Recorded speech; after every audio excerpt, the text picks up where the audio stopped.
dura namni iftolchuu qaba. Waggaa abbaan tole parsantii 50 abbaan raawulaa mucaan san abbaan raalaa haadhaan raalaa yoo haati qajeeltuu taate yoo haati nama salaatu taate abbaan nama salaatu taate ka zikrii godhu taate kalimaa toohidaa dubbatu taate ganama galgala laa ilaaha illallah jedhu taate parsantii 50 ilmi abbaa laallataa jechuudha. 50 haftee hin barsiiftaa wajjiin mari'attanii gatteessee abbaa tun haraami tun halaali akka kana gaariidha akka kun haraami dirqamni sinirra jiraa jee rabbiin kara tokko khayalaadha hin qabnu yaa warra maatii qabu hamana qabu dirqama kana sirra jiraa guba qabaadhu jiimanaatii jaa footoo adda addaadha mana keessatti tafannisanii jiran gosa hedduu jira kaan buraaqi jee waan kijibaa takka manatti fannisee ta'an taan footoo mo'ifii tana ka'ee jechuudha tagaafa xiqqaa tagaafa guddaa dhaloota ammatarraan akkasii kaasanii tun aadaa gatteenyaa miti aadaa muslimaatii miti aadaa yahudaa nasaaraati munkaraat akkana kan mana fannifamee jiru kana hatta footoo haywaanaa bifa qubeeti walillaa qanii jechuun kaallee jatastaa kaan qeerresata waan mana keessaa godhu ani beeku wanni kun hundi munkaraa waan kana manarraa baasudha hujii manarraa tokko manni waan kanarraa walaba ta'uu qabaaja ergamaa rabbi sallallahu alaihi wasallam mana footoon keessa jirtu footoon lubbu qabeeyyii keessa jirtu malaayikaan rahmataa hin seentu feetu footoo tante haa taatu fedhu kamaatii keetii haa ta'u fedhu kawaan fedhee haa ta'u footoo mana footoon keessa jirtu malaayikaan rahmataa hin seentu malaayikaa warra raashina raamsu ummanni nagahaasan hin seenanii poolistoota ummata warra humnaan deemu kan lubbuu nama keessaa fuudhu warra akkasiisan malee gandi nagaa kaan hin seenu footoo fi saree qayee teessanirraa fageessaadha. Alhamdulillah assalatu wassalamu ala rasulillah ashhadu an la ilaha illallah wahdahu la sharika lah وأشهد أن محمدًا عبده ورسوله أما بعد أيها الناس خطبتنا اليوم أصلحوا بيوتكم أوازخينيا خطبان كينيا كارادا وجيمانادا أكوما مسجني خبجا يوكين دلغا فدندسو تاتي قبدوتي مني خينياس dalagaa if dandeessuu taate waziifaa if dandeessuu taate kanurraa eeggatu qabaa jechu warri rabbiin bultii jaarsisee mana qabu mana kee taatu kakiraa keessa jiraatus dirqama manni sirraa qabu qabaa khutbaan keenya irra san nu barsiisaa jechu ayyuhannaas fa inna islaaha albuyuut أمانة في عنق كل مسلم ومسلمة يريد رضا الله بتربية ذرية صالحة تساعدهم في بناء المجتمع المسلم هوازا خينيا مني خينيا تولجون منا خينيا منا شريعة منا ور مسلمة منا أمتا كدراني منا أرقاوة منا بريدة mana oggaa ol seenan islaaminaa kakkaa'u manni kun mana muslimaati jechuu namatti immoo mana akkasii uumuu qabdan mana akkasii godhuudhaaf amaanaa guddoodhaatu nurra jiraa je dhiiraaf dubartii keenyaas ka jaalala rabbiidhaa barbaadu ka jaannata barbaadu ijoollee gaarii achi keessatti oomishuudhaan oomishee akka gaariitti ijoollee as baatee addunyaa tanaaf ummata addunyaatiif abbaa taatee bulchiinsa taatee xaqlaay ministeer taatee addunyaa tana hooggantu as baasuudhaaf ta duraa manaa madarasaan duraa manaa kollajjiin duraa manaa fakkeenyaaf mucaayyoo ati deemi baradhu injeeniin leechannoon beeku intalti deemi baradhu yoo ati injeeniin deemtee barachuun beektu bakka tanatti itti gaafatama guddaa rabbiin subhaanahu wa ta'aalaa haadha abbarra kaa'e ilma addunyaa tanaaf bu'aa qabu ilma diin islaamin nama hoggan ilma hadiisaa quraanan nama bulchu ilma biyya tanaaf dawaa qabu balleessitee fi tolchites yaa abbaa manaa yaa haadha manaa gaheen hanga inni hin barini hanga amata 15 hin gahini gahee guddaasiitu taphataa addunyaa tana diin islaamaa tana yoo honqolchitee fi yoo tulchetes sihiyya. قال تعالى وأنفسكم وأهليكم نارا رب سبحانه وتعالى يا دير يا دبرتي يا نما مسلمة دا دران درسي لبو تيسان عذاب رب الراتكسا اتعانسي ilmaan teessan عذاب رب الراتكسا خرا خيري برسي سودان عقيدة برسي سودان قرآن برسي سودان حرامي فلال الدم بافتي سودان نصيحة أكولية دم برسي سودان dura lubbuu teessan tiksaa itti aanee ilmaan keessan tiksaadha jee rabbiin dirqama nurra gallaate hawaasa keenya dirqamni rabbiin nurra gallaate kun nurra jira jibbinuu jaalannus nurra jira dura namniif tolchuu qaba waggaa abbaan tole parsantii 50 abbarraa ulaal mucaan san abbaarraa laal haadharraa laal yoo haati qaceeltuu taate yoo haati nama salaatu taate abbaan nama salaatu taate ka zikrii godhu taate kalimaa toohidaa dubbatu taate ganama galgala laa ilaaha illallah jedhu taate parsantii 50 ilmi abbaa laallataa jechuudha 50 haftee hin barsiiftaa wajjiin mari'attanii gatteessee abbaa tun haraami tun halaalii akka kana gaariidha akka kun haraami dirqamni sinirra jiraa jee rabbiin kara tokko khajalaadha hin qabnu yaa warra maatii qabu khamana qabu dirqama kana sirra jiraa quba qabaadhu jiimanaati ja akasuma al-ihtimamu bi gharsi al-aqidati as-sahiha fi qulubi afrad al-usra aqida qulqullu ifi baratte waan baratte san ilmaan tante bira teeyse wajjiin mari'attanii wajjiin waariyatanii dabarsuu fi qabdaa raabsuu fi qabdaa ja akkasuma watahziirihim min ashirki bianwaa'i gosa shirkiidha shirkiin gosa hedduu qaba gosa xiqqoo guddoo fi jeddu galeessa qaba hundaa'uu dura ifii barattee waan baratte san ilmaan kan keetiin ga'uu isaanii raamsuu isaanii barsiisu isaan barsiisuun dirqama hunda keenyarra jiruu jechuudha akkuma jireenya addunyaadhaa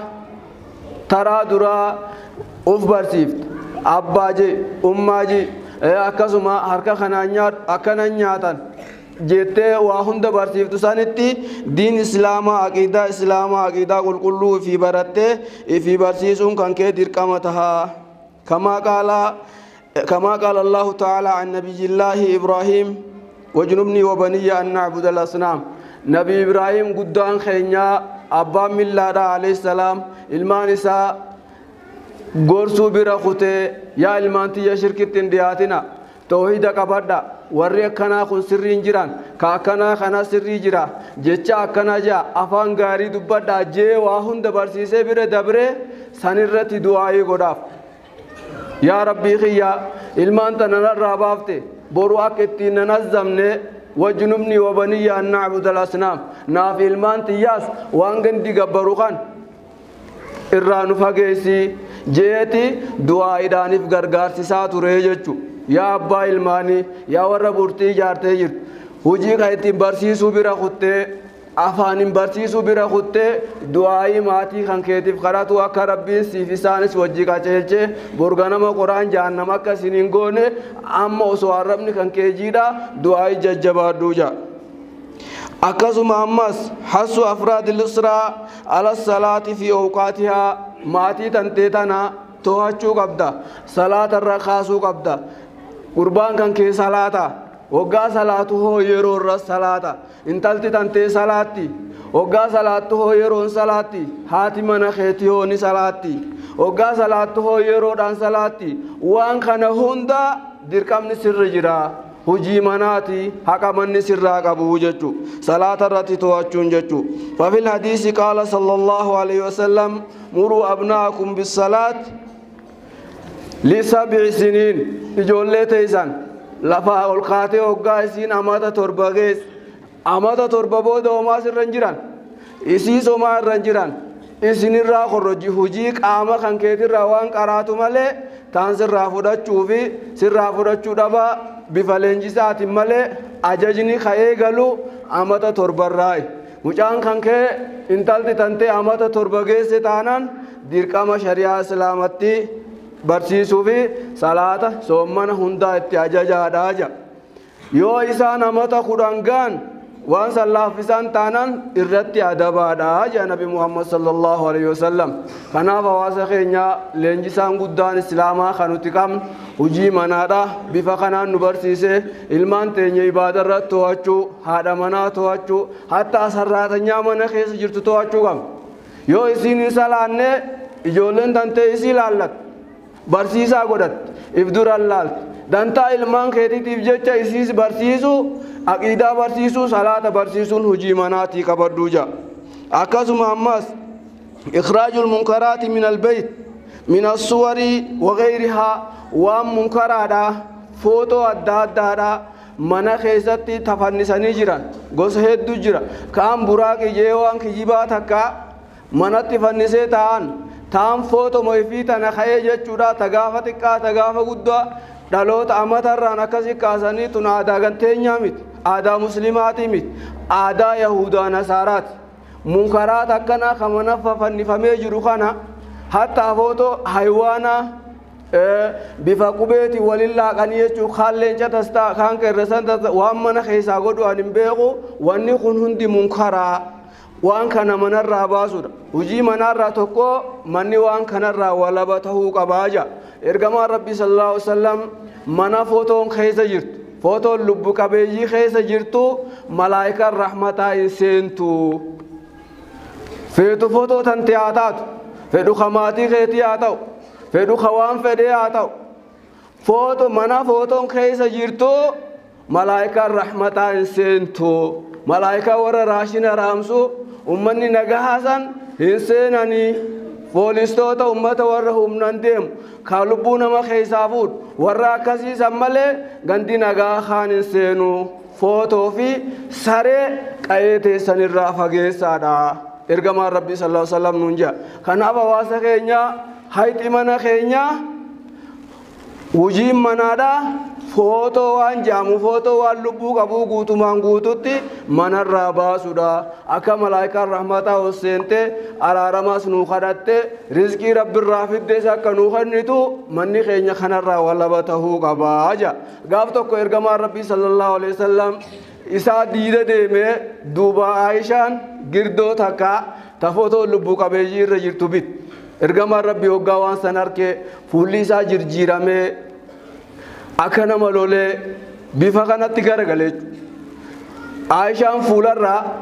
jaartiin aqlii qabdu har'a abbaan mana kiyyaa koon akka duraanitii miti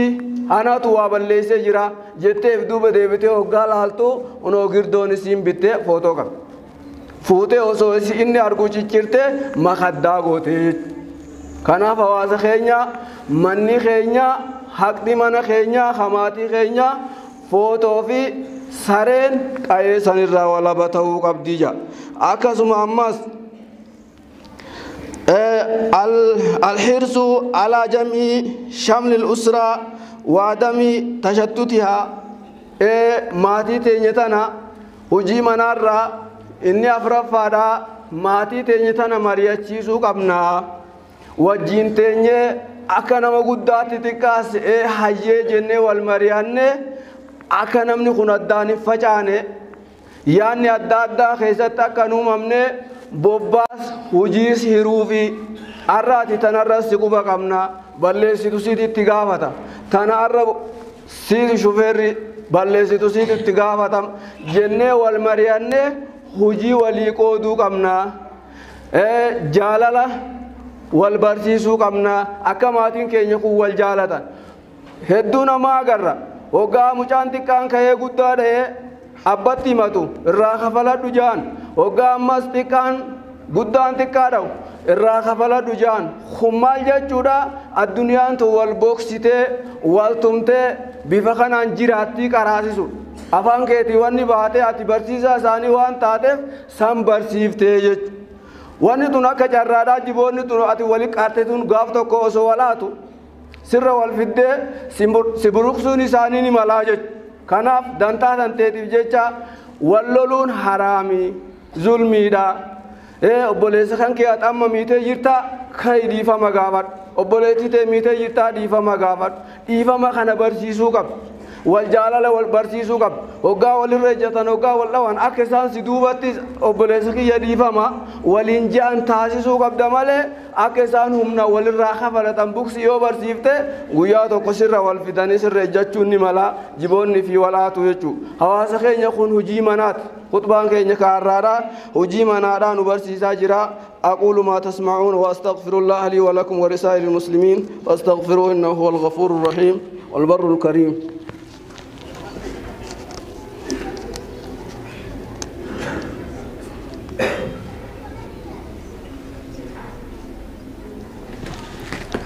الحمد لله وحده